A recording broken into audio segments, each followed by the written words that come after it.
Hello and welcome to the podcast. As you all know, a great company brand clearly is highly valuable, and there are numerous examples of how sustainability can be part of leveraging and growing such a company brand. And I've seen it firsthand several times with my clients, but then I start wondering, is this perhaps just something I experience? And what does it actually take if you want to leverage that? So to dive into that, I am happy to be able to bring you the great Jeremy King from King Campbell and Friends, who has 30 plus years of experience with branding. I've known Jeremy for about a year now or so, and we've already had several discussions of this crossover between sustainability and branding. So, Jeremy, first of all, welcome to the show. It's so great to have you here. Great to be here. Thank you very much. Perfect. Well, I would like us to if you could just set the scene a bit for us, because how important do you say that branding is for a business success in the world of today? It's essential. There's no real doubt about that in terms of the value that a brand can add. I think the best way to sum it up right now is people love brands and they hate advertising, which is a little bit weird to say coming from an advertising agency. But you said, I've been doing this for a while now. You go back to the 1980s, and people used to talk about ads and these great ads they'd seen on TV, and they were funny, or they were this, or they were that, and everyone loved ads. Now ads have become these things that bombard you on every social media platform. True. And and everybody hates them. My children's generation are incredibly cynical about ads. No one wants to be sold to. But then you take an influencer, you take a Kardashian, who is a brand, with another brand like a lipstick or a face cream or something. And so brand one is holding or using brand two, and that's sold out within a week. So everyone loves to engage with brands. They hate being sold to, but they love this idea of brands and certainly the aspirational nature of some brands and what they stand for and how you can communicate what you stand for by associating with or avoiding other brands. So it sounds like it's changed a lot. It's actually far more by having you need something more than just a clever ad and a good product to actually succeed here. As you said, you need to either connect yourself through some sort of celebrity, or in my claim, some perhaps connect yourself to sustainability or something bigger purpose. You need something beyond just the ad. Does that make sense? Yeah, one of the differences I would say between advertising and marketing and branding is branding is inside out. So an advertising campaign or a marketing strategy, you might look at your audience and say, okay, what do they need? They need this. Okay, I'm going to create that for them. And that's great. That gets you to a point. A brand has to come from within you as a person or your business, and it has to be authentic, and you have to believe it, and you have to be true to those values. So if you have a great sustainability brand, if you were to associate with a celebrity that maybe took private jets everywhere, then that you would never do it. A conflict, And the minute there's a conflict anywhere, and often it happens the other way, you get a brand like Shell that will then try and associate with somebody, and you get this disconnect, and it's greenwashing, or it's just it's not authentic. So that might work in the short term as an advertising strategy but it won't work as a brand. So brands have to be inside out. They have to be about a purpose. It doesn't have to be sustainability at the minute. We'll get onto that, I know, but you look at Ryanair, and their brand is built on price, or Wizz, or a lot of these low cost airlines, and they absolutely everything they do is about price all the way through. It's about cutting costs. So, and as long as they stay true to that, and Ryanair is a great example, whether you love the brand or hate the brand, Doesn't matter. They're not maybe my favorite brand, but you can't argue that they're not consistent with everything they do, and that's the key. They genuinely believe it and act on it at every stage in the customer journey. Yeah.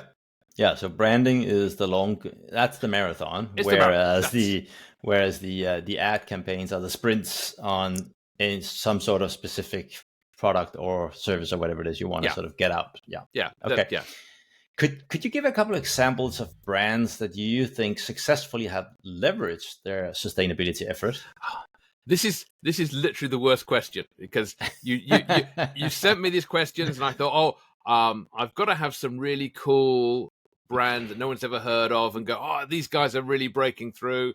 And I was looking and trying to find the right example, and I was really struggling with that. And what I found is that the brands, there are a whole bunch of these small companies that are already sustainable. They've been built on sustainability. The owners, the founders, believe in that. It's pretty easy for them to create a sustainable brand. The problem is most of them, you've probably heard of them because you're in that world. Most of us haven't heard of them. No. They're not getting any cut through at this stage. Apart from at the very top end, the Patagonia, people like that get rolled out every time. I'm quite interested in the two brands that I picked that people have heard of. First one I picked was Tesla. And the reason I picked Tesla is they've totally revolutionized the way we drive cars and the moving away from fossil fuels. But Tesla didn't launch as a sustainable brand. They launched as a cool car brand, as a fast car. The first Tesla was a supercar. And the idea was, let's make it cool. And it happens to be sustainable. It happens to be whatever, but it was cool. It was fast. I got a Tesla this year, and it is fast. Yeah, not the supercar, but it's still, and you think, this is amazing. And it's great to drive, and it's sustainable. So it's, rather than sort of preaching to me that I have to have this car because I'm making the world a better place and everything else, I got it because it's a cool car. First of all, I think that's probably message number one. And the second brand that I picked was IKEA. I took some furniture to pieces the other day and had to take it and to our recycling center. And IKEA furniture, as in its broken down format, is very recognizable. And the guy at the recycling center just rolled his eyes and pointed me in the direction of this one little area, and it was full of sides of wardrobes, and I just thought, wow, they've got a real problem. Fast. This is what I like. They're a business that potentially has a big problem when it comes to sustainability. Fast furniture is kind of up there with fast fashion in terms of it's the least sustainable thing. You buy a wardrobe, you use it for a few years, and you chuck it out. That's an issue. And I think for your audience, you've got lots of established businesses who are in the same position. We have a problem today, and then if you look at what they've done loads and loads and loads of little things all the way through. So they have their latest ESG report talks about light bulbs. They now sell more environmentally friendly light bulbs than anybody else I think certainly in Europe, maybe even the world or something. It's crazy. And you look at the difference that has made. Then they talk about their meatballs. Whenever I go to IKEA, I love the meatballs. Yeah, it's amazing, isn't it? Why does everybody know these IKEA meatballs? Yeah, it's really like a sub brand. It's so interesting. But they now do plant-based ones, and you can have either or. That's fine. And they do plant-based hot dogs, and the ad isn't you have to have this now. The ad is, these taste just as good. Why wouldn't you? Oh, okay. Then what I really love is just as you're walking out, certainly in my IKEA, they have this circular economy area where they take furniture that you can give back, and they can recondition it and then sell it, so you can buy second-hand reconditioned furniture. The first time I saw it, it was a tiny little corner of the store. And I went back, 2 weeks ago, I think it was. And it's easily 4 or 5 times the size. It's still tiny compared to the rest of the store. Of course. But it's grown massive, and it looks like a proper shop within a shop now. It's not. This is the thing. And then I looked at because I knew I was coming on here, was going to talk about this, so I looked at their ESG report and circular design. Their goal is to have everything some sort of circular design by 2030. Yeah. So and to your point, and we've had this conversation before about lighthouse projects and is it so they've had an idea, they've tested it, and they've put it into a trajectory. So I think that's probably my favorite brand, because they had a problem and they've solved it, and they've solved it in manageable steps. They've looked at, okay, we can do this, we can do this, we can do this. But from a branding perspective, do you see that they're actually succeeding in starting, at least, to move the needle on their brand? Because they are, of course, as you say, at least in parts of the world, seen as you say, kind of like the equivalent of high fashion, right? Or fast fashion, sorry. But do you see that they are starting to sort of, I think, shake that brand slightly? I think the circular design is probably the most obvious brand attribute, as opposed to advertising. So go back to our brand and advertising conversation. Yeah. So when you are in store and you see that, and you see the signage, and you get a sense of, okay, they're moving in the right direction. But again, their messaging isn't, oh, let's just be sustainable, that's it. Their message is, you need us to be sustainable. We're going to adapt to you. So yes, and actually, even right, their messages, I guess, is, well, we're opening up, even though they are, have lots of stuff you can buy for relatively few money. Now you can actually buy stuff even cheaper because it's secondhand, right? So it's also opening up again. And I think that's the equivalent of what you said with the Tesla brand, right? Yeah. It's the key thing is not the fact that it's sustainable. That's kind of like an additional driver. Yes. We are using this new way of thinking, or it's not new. It's actually the oldest. It was way before we discovered anything linear. So it's the regular way, the old way, the way we've always been doing it, but in a modern way. And we are using that to create new and better solutions for you. That, oh, by the way, also, is better for the planet, for you, for kids, for all of that, right? Yes. Yeah. So do you, is that do you, in your opinion, is that the right way to sort of leverage it from a brand perspective? Because there are also others that are, far more splashing the sustainability part, right?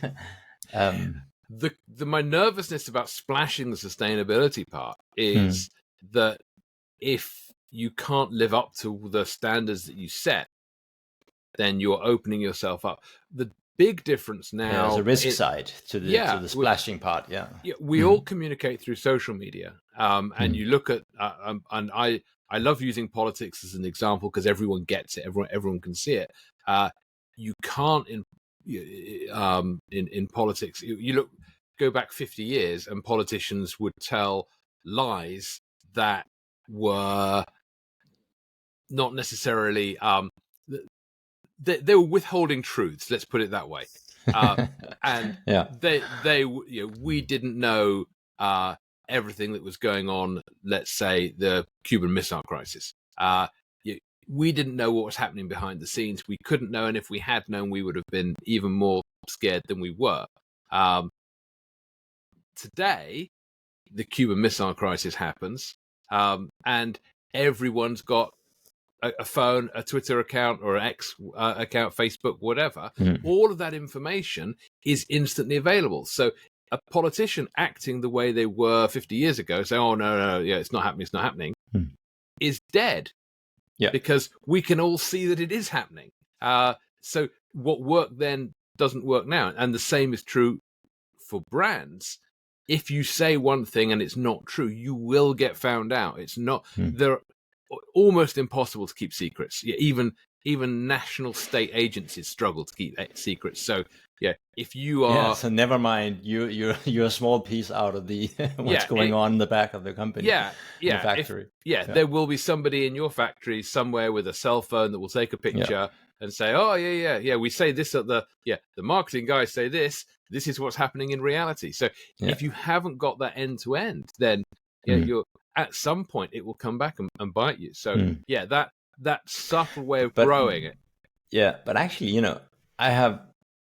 I don't even know how many times I've met business leaders that are frightening to speak up because of that exactly that position, right? Yeah. And what I tell them, and I would like to hear your perspective on, again, from a brand perspective, if this is meaningful. But I've seen several times companies that from early days saying, well, now this is our bigger picture goal. This is our Northern Star. We want to could be working on climate and make a climate positive value chain altogether, even though it's far more than we have responsibility to do. But we don't know how, but we'll figure it out. We're nowhere near perfect, but this is where we're going. These are the steps we have already taken. This is where we're going next. Come join us. If you like, buy our products. The more products we sell, the more we are capable of speeding up the process.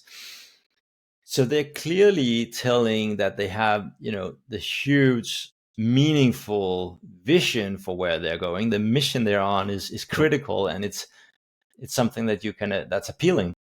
Yeah. But on the other hand, there are tons of opportunities for somebody to point their phone and record a small video that will tell you are not there yet, right? It's like you're a key example. Lots of examples to point at.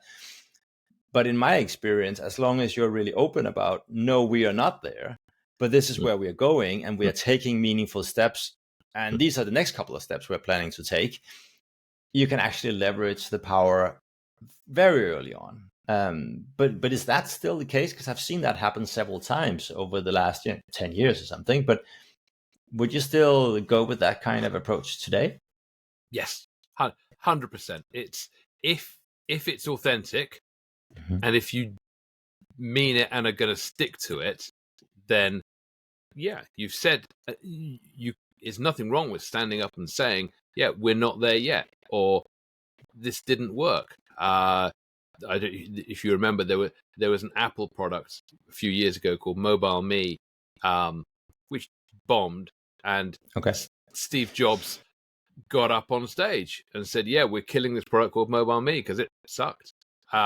And his authenticity, by just owning that and saying, we tried it, this is what worked, this is what didn't work, and now here is version 2, which we think is a whole lot better. That really helped him, and that's true of anybody, as long as if someone releases a video and you own it, and then you do something about it, and then you address it, or you say, look, that's something that we will be addressing in phase 4. Phase 4 isn't until 2026. Then again, you've answered it. But when 2026 comes, you better have done it. Yeah.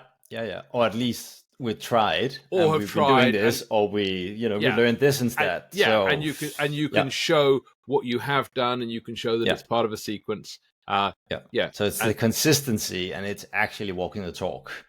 That's more important than really having that bulletproof shield of I've done it all. Right? You never get there. You'll never have a bulletproof shield. I agree with you. I have the same issue with my clients. It's never going to be perfect, and that's and it's that in advertising we've seen that move from traditional advertising into digital media. So in traditional advertising, you write a brochure, and everything is perfect before you hit that button to go to print. Don't know if you remember this, but you would spend ages, and every comma, every full stop, everything had to be perfect. And if you sent it to print with a typo, then that, careers were lost. It was just horrific. Whereas you now, just burn all the budget. No, absolutely. And some of them were big typos as well. But now you build a website, you build a landing page, you put it up in 10 minutes, and it's got a typo in. Oh yeah, you spot the typo, you fix it, you move on. But you're never going to get 100% of the type. You don't spend months getting it perfect and then launch. You launch and then perfect it. Yeah. And that's a different mentality. So to put that back to your story, you announce what you're going to do, and then you perfect it as you go. And then in my experience, the key thing is that what you announce is actually profound, right? It's got to be big and meaningful, and it's got to be bigger than yourself, right? It's got to be that, I want to take on responsibility to be part of solving whatever problem it is, climate or whatever it is, you turn out to have your focus on. But it cannot be just sort of minor steps, because that doesn't give you the credibility. So the branding power lies in that it's it's something bigger. Is that what you would expect from a branding perspective as well? Or? It's got to be as big as you're comfortable with, and it's got to increase. Perhaps slightly more. But a little bit more. Not. I mean, I go back to IKEA and plant-based meatballs to plant-based plant balls, I suppose. Is that a significant change? I don't know. On the carbon footprint, probably not. But but their vision is a lot bigger, right? Their vision is to become, and that's what I meant about what you speak up for has to have sort of some scale to it. Then the steps can be small. Yes.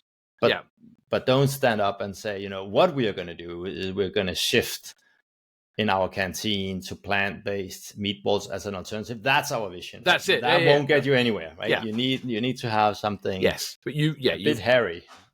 The bigger the goal, the more people you will inspire. So it depends on the size of your business, and it's great. My favorite speech is John Kennedy. We go to the moon. I was born the year they went to the moon, but so I love that idea that in 1961, one guy gives a speech and says, right, by the end of the decade, we will put a man on the moon and bring him safely home again. And he created that massive goal. He didn't even live. He lived another year and a half, but we still did it. And it was done in 69 by the end of the 60s, which was his timeline. So that's fantastic. The danger with that, that's great if you are president of the United States. You need something slightly smaller if you are a 20-man company. Yeah, exactly. There's no point having something that's vast, but it's got to be big enough to inspire you. I agree. Just changing the meatballs in the canteen, not the most inspiring goal in the world. No, I'm not exactly. Okay, so what would it take to leverage your sustainability effort, into a strong company brand? I guess, in other words, how to do branding as a sustainable company? Internally, it's about putting it into the corporate vision and having that very clear purpose.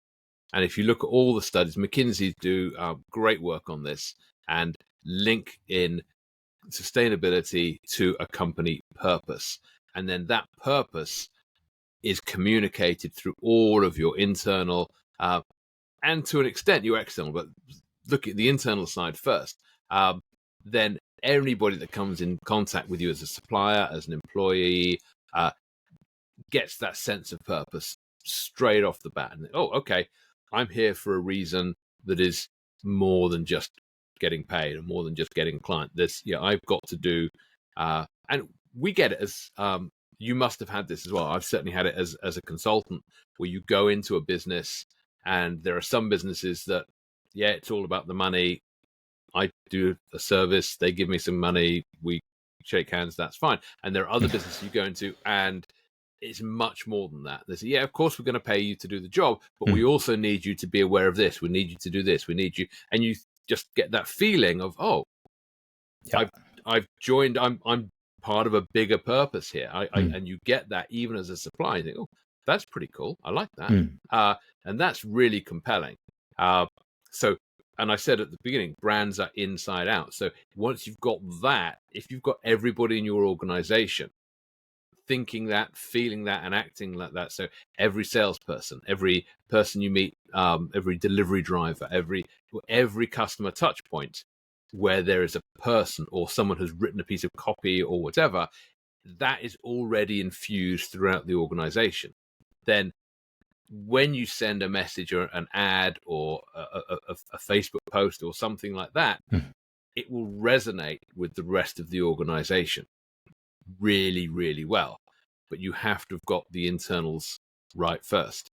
So point one is, figure out your purpose. Point two is integrate that into everything internally, your communication, but also your culture and how you do things. Yes. What would be next step for, if you imagine here listeners sitting and they're actually been doing some stuff and they want to figure out how do you do this? What's the next couple of things to do? Then you can amplify it. So I saw, this isn't quite around sustainability. I saw a fantastic ad years ago from Air New Zealand, and it just had a beautiful picture of their cabin crew in the first class section of a plane, and the headline was, we are once again the best. Our cabin crew have been voted the best in the world. And so you look at the ad, and it's done two things. Okay, that's pretty cool. I'm going to have the best cabin crew look after when I fly. But also, every single member of Air New Zealand cabin crew looks at that and goes, oh, shit, okay. It's great that our company think we're this good, but we now have to step up. We have to be and perform at that level. So it worked as an external ad, but also as an internal driver. So clever. Then that's how you can amplify, and it doesn't have to be a TV ad, or it can be a Facebook post. It could be as simple as that. But then you start talking to your customers about what your team are doing and how we're working together to achieve this. Then from there, you can start looking at your customers' goals, and that's and you've alluded to this earlier. About being bigger than your organization. Yes, it's not just me sourcing all of my electricity from a renewable source. A renewable source. It's about what impact can I have on all of my clients, and that's then much bigger. That's the end point. That's where you get to the IKEAs of this world, where you're selling. They're going to make much more impact actually from selling the light bulbs, because everyone buys a light bulb. If everyone changes all of their light bulbs, the impact of that is huge. And if all of our customers, or if you're a big organization, all of your suppliers as well, and then suddenly. But just curious, because it's focusing on the customer's problems. I just, gut feeling, I want to start there earlier on. Right. But I can see, of course, it makes a lot of sense that you say you need to anchor it internally. But I'm also thinking that, and when I work with customers, and when we sort of map out to create a roadmap for where, very, very often we start with exactly what we've been talking about here, create what is the purpose, right? Why are we doing this? Where we want to go? And then next step, of course, what's going to be sort of a roadmap to get there. But I always filter whatever ideas we get. I have them filtering that through what's the top 5 problems you have internally and what's the top 5 your clients have. Because that makes it instantly valuable. And we sort of skip the problem that, unfortunately, most sustainability projects have, is that they are not essential to the company and to the business. They are sort of on the nice to have bucket. But if you say, well, I'm only going to work on those, or have the majority of the effort working on stuff that helps me solve the top 5 problems for me and all my clients, it means that they're instantly valuable even, as apart from the fact that it also has a sustainability impact, it's Yeah. valuable for the company. Yeah. But that also means that I connect them directly into the problems of the customers. And here you come and say, well, that's actually that's step 4. You need to do more stuff internally. What happens if we sort of bypass that and go, it's more like purpose and then clients and internally more or less at the same time? What kind of risk It depends. does that? Yeah. It depends on the culture of the organization. Hmm. So if you've got a very, very client-driven organization, then, and you say, we have to do this to make the planet a better place, and nothing happens. And you say, we have to do this because 80% of your clients are demanding action now, and the whole place erupts and everyone does stuff, then absolutely go that route, because there are those organizations that are so client focused or customer focused that will do that in a heartbeat, and the internal change will happen as a result of the external change. On the back okay. Of it's so academically, theoretically, it's the wrong way, but if it works, it works. Other businesses are often focused on recruitment and the people. So I work in the creative world. We win our clients because we have great creatives, and we get great creatives because we have to recruit the best talent. So, and you look at, say, an investment bank, the financial sector. You want to. It's often about recruiting talent. So the message there is, if you want the best talent, and we know this, you've seen the stats on this already, but if you want the best talent, you have to have a very clear purpose, and certainly around sustainability. Otherwise, you won't. So it's not about, for them, it's not about the customers, it's about getting the right talent. So but that's why I say, what's your top 5 problems? Right? So if the top one of those are recruiting people, well, then of course we've got to make sure that the initiatives you have is something that's easy to communicate, that's people can understand, and so on. But let's just say one of the other things where, well, our clients are really stressed out in their market right now, so everything that can cut costs would be really, really helpful. Okay, so kind of like you said with the Tesla, it's not that we are doing this because it's green, but if we, coming from this approach, can find a way to cut cost on our product, and we can share part of that out towards our clients, then we are helping them solve a really critical problem. And we can also tell them, by the way, that it's because we are not wasting all these materials. So it has a positive impact, on the world, as well as it means that we are able to lowering it by X%, whatever it is, right? So that's kind of what I mean about this approach. As long as at some point the internal work gets done. The danger, you asked about, the risk is that, hey, customer X had a problem. We've solved customer X. Yeah, we did this thing with Jasper and it was sustained. It doesn't really matter. Customer X had a problem. Customer X no longer has a problem. And we've got 2 more customers as a result of it. Forget it. Walk away. I don't need to know about this sustainability thing. I just need to solve my customer problem. Then you end up with, that's where things will start to go wrong, because it's not a brand.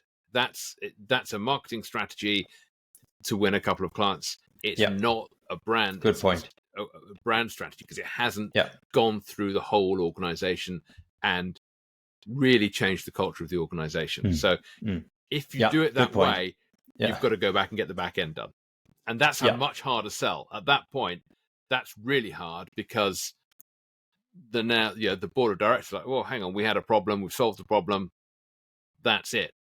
So you have to make sure you bake into the problem, so the internal bit gets baked into that one project, because you may not get a second bite. As I said, as I said, I asked for top 5. So normally, we might have, in such a session, we might have, let's just say 40, 50 ideas for things we could do.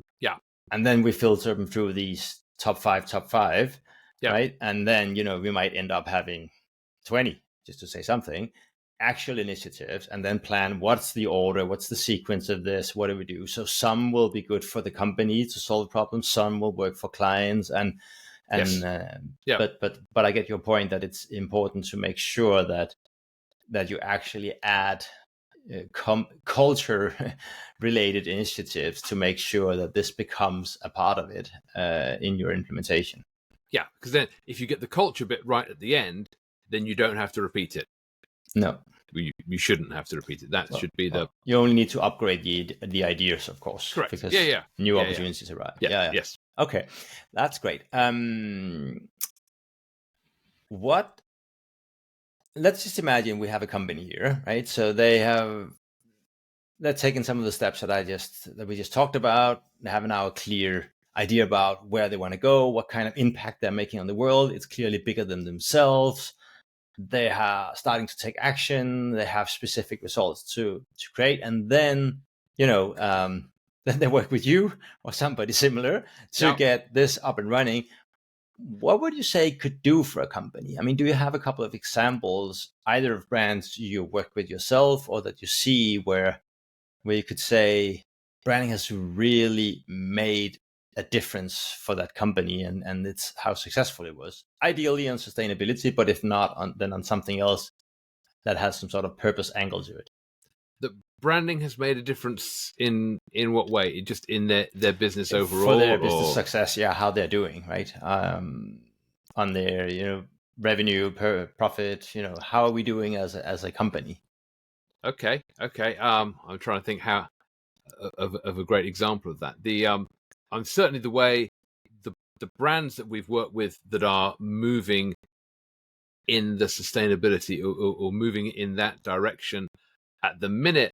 It's a lot of the positives are still around cost savings, and that's probably, in terms of concrete results on day one, then that's a clear win.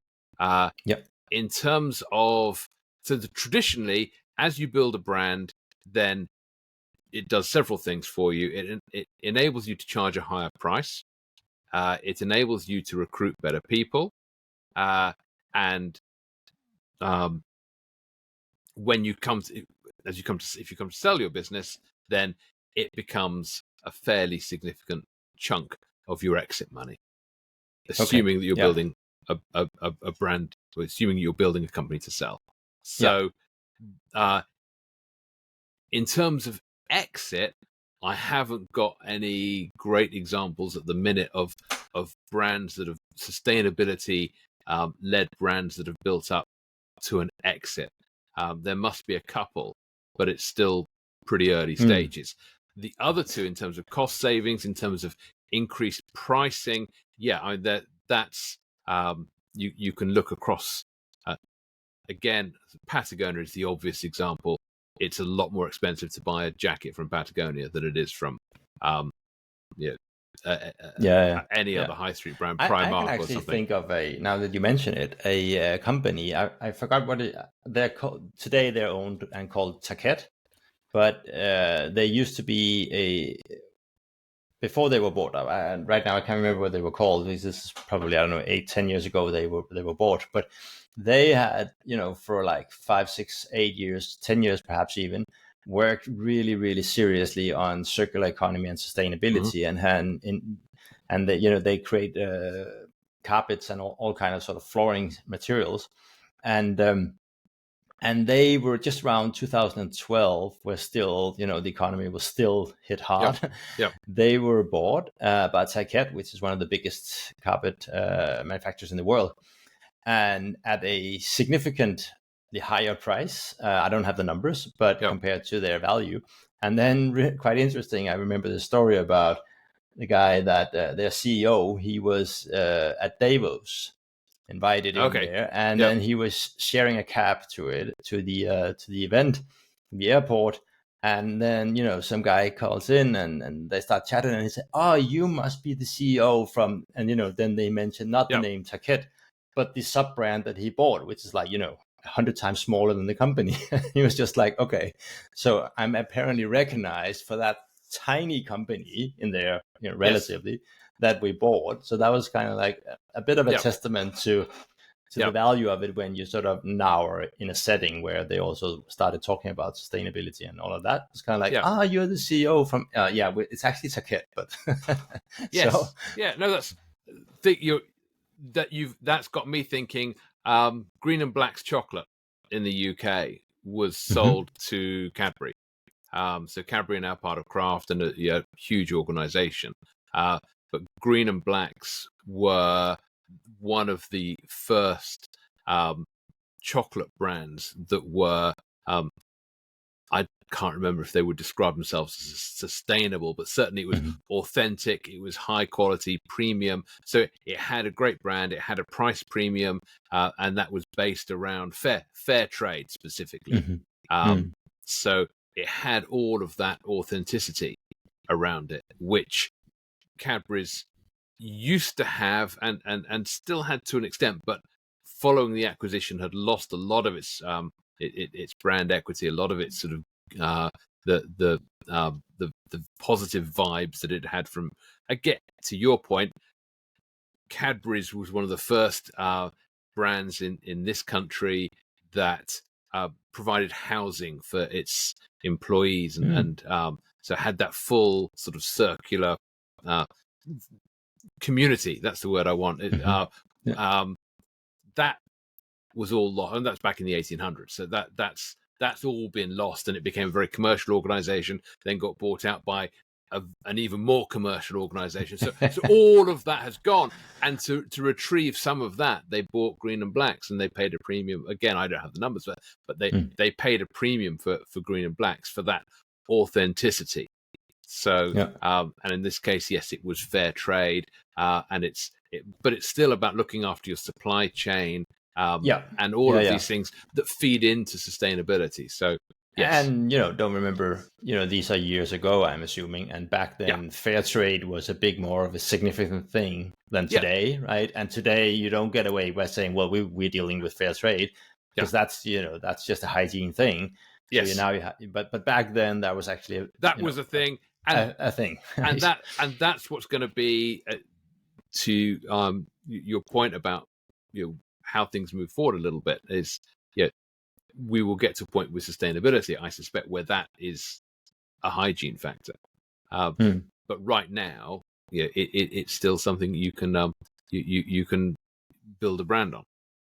Yeah, and then I would say, and I think that could sort of segue into to a question I would like to ask you, but there's also the fact about, well, you could be good at sustainability and sort of do a lot of stuff there, or you could sort of move into saying we really, business as a force for good, right? We're having that bigger Yep, purpose.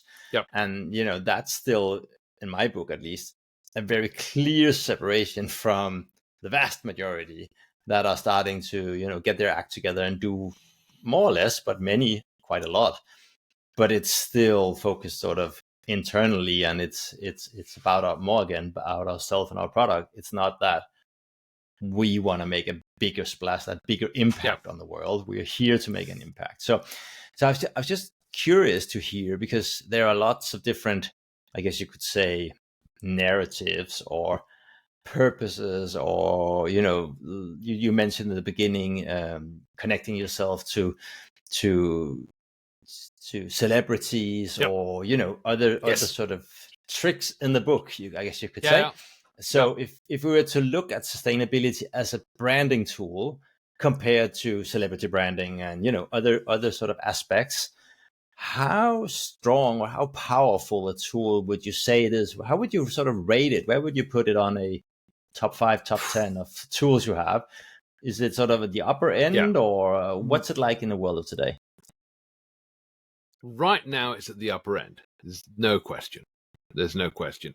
But um, again, to prepare for this, I downloaded a couple of reports, and there's a brand review of mainly Scandinavian countries, Okay. and looking at the Sustainability Brand Index is the report, and in every country bar one, sustainability is on the increase year on year on year, in terms of perceived sustainability. So they're interested in what it impacts your brand. So there's actual sustainability versus the your customers, or the outside world's perception.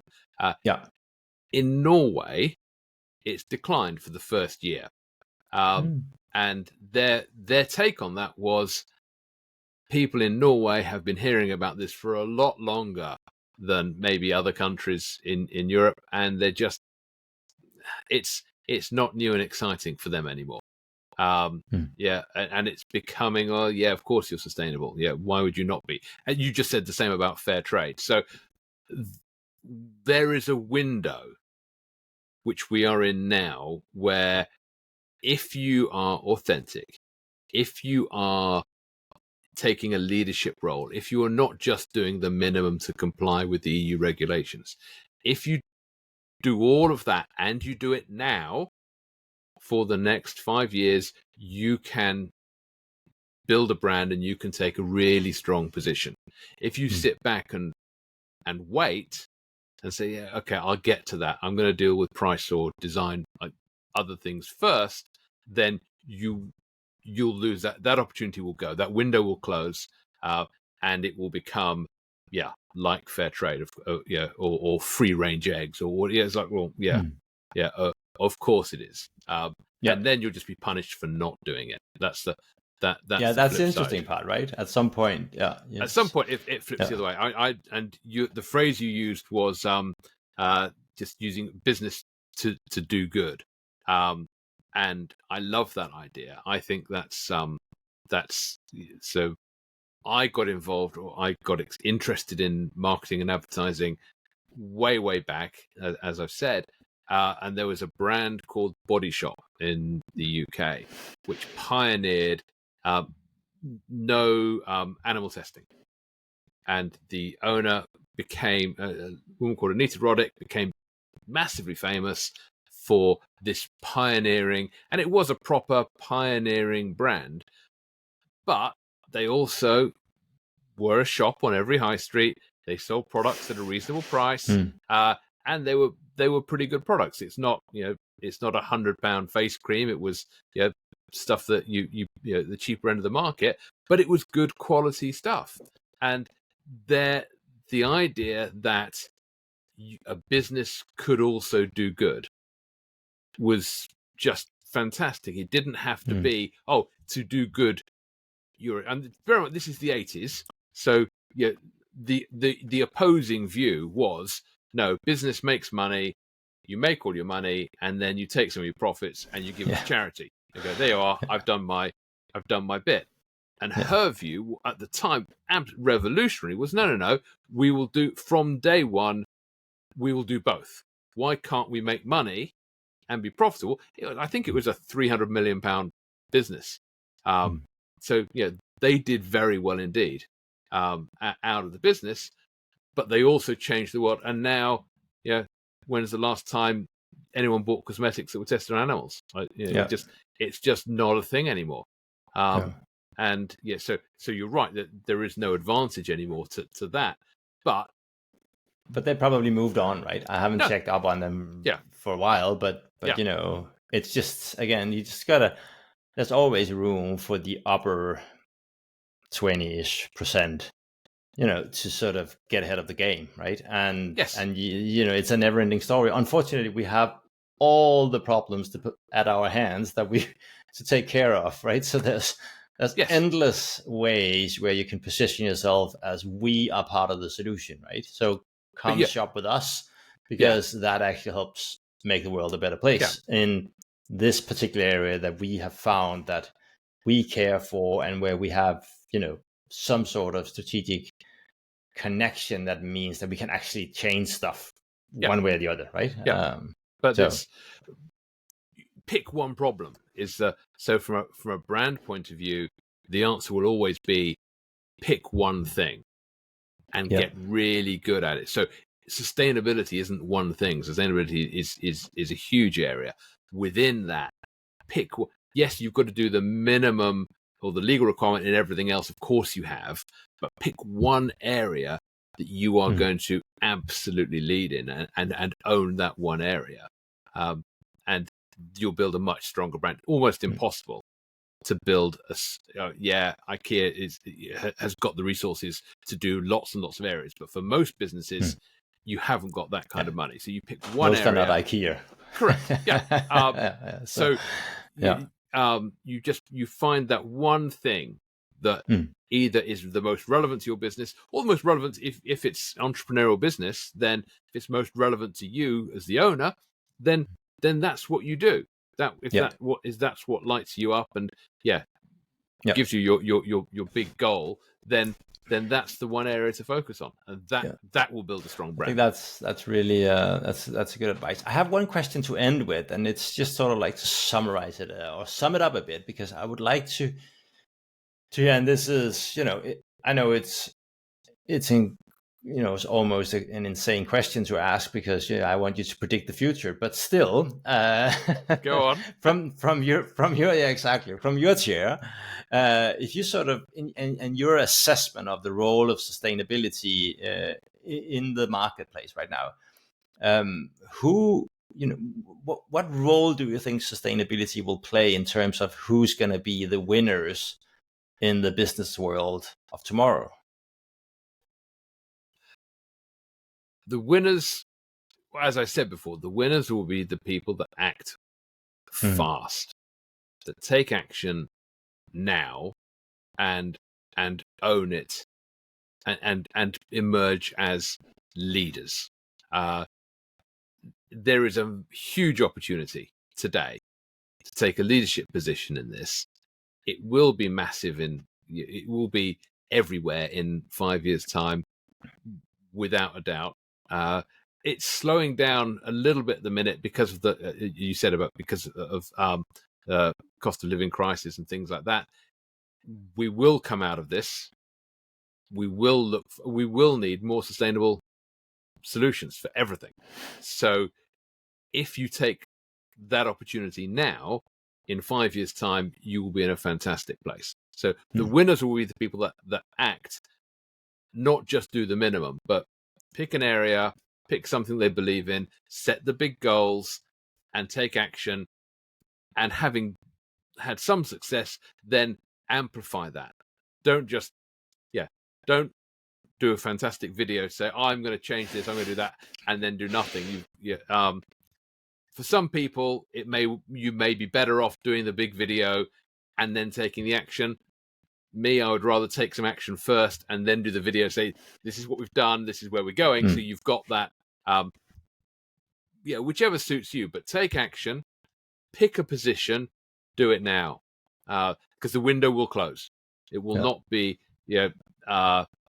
in 5 years' time, there will be other things we'll be talking about. There'll be other areas of sustainability. You're absolutely right. Of course, the goalposts always move, but it will be much harder to really build a brand around sustainability, because everyone will be doing it. As you say, the issue then will be, I'm not sustainable enough and I'm being punished by the marketplace.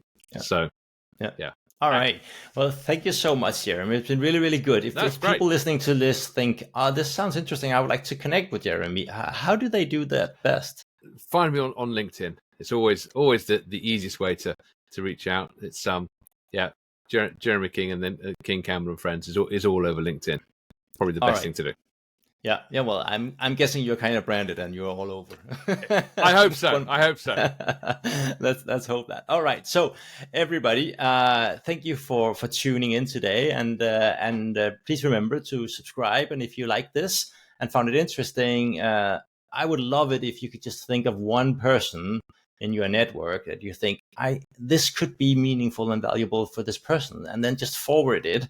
And then we can, help spread this message and get the snowball effect to work for us. So, thank you, Jeremy, for showing up and you very much. Sharing all of your great insights over the last 30 years. No problem. And and to all of you listening, thank you for listening, and see you in another episode.